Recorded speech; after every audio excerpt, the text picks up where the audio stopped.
Alors la recette d'aujourd'hui, ça va être le gâteau roulé sans gluten. Il vous faut pour 6 personnes environ 3 cuillères d'huile de colza, une pincée de sel, de la confiture de fraise, une petite cuillère de levure de boulanger sans gluten, de la fleur de maïs, 2 cuillères de fécule de pomme de terre, 6 œufs, 130 g de sucre.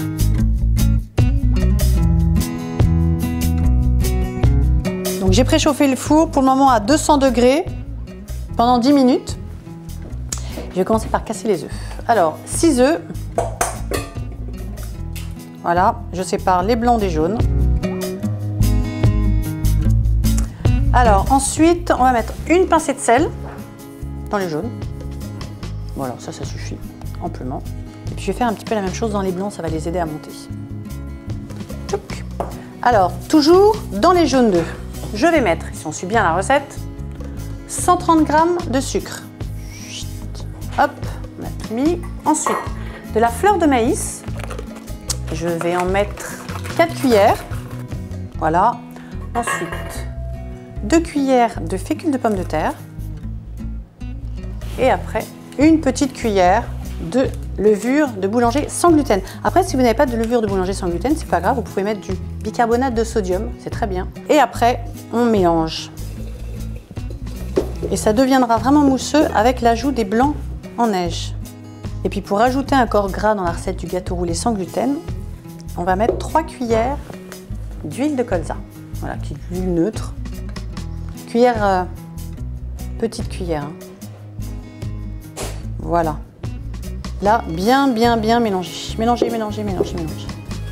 Voilà, ça vous fait une pâte comme ça. Ensuite, il faut monter les blancs en neige. Et comme on n'avait pas de batteur électrique, on a pris un batteur manuel et ça marche vachement bien. Et on a des très beaux œufs blancs. Regardez. C'est magique. Tac, tac. C'est comme ça. Donc ça, je le verse dans mon premier appareil. En faisant attention de ne pas écraser les œufs quand même. Et là, on va soulever délicatement les blancs pour ne pas casser les blancs en neige. Voilà. Vous voyez, il vous faut une belle pâte comme ça, qui est complètement aérée. Et là, je prends ma plaque sur laquelle j'ai mis du papier sulfurisé pour pas que ça colle. Et alors là, on va étaler. Et voilà. Non, c'est mieux si on a un tablier de cuisine, hein, très sincèrement.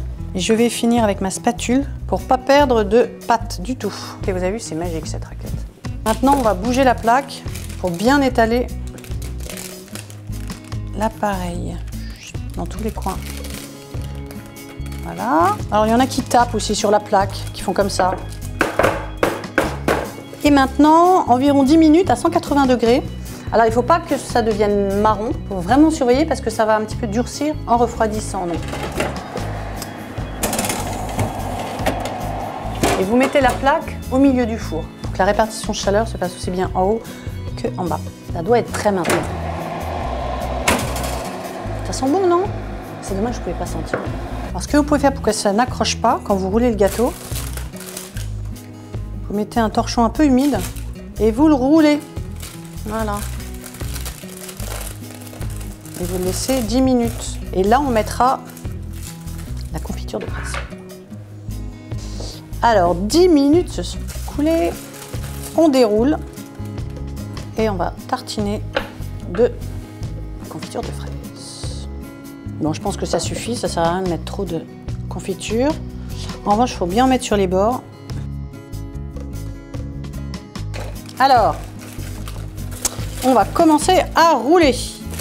Il se roule tout seul, il se déroule tout seul. Voilà, c'est trop joli. Bon, après, c'est encore mieux de le faire quand la pâte est froide. Hein.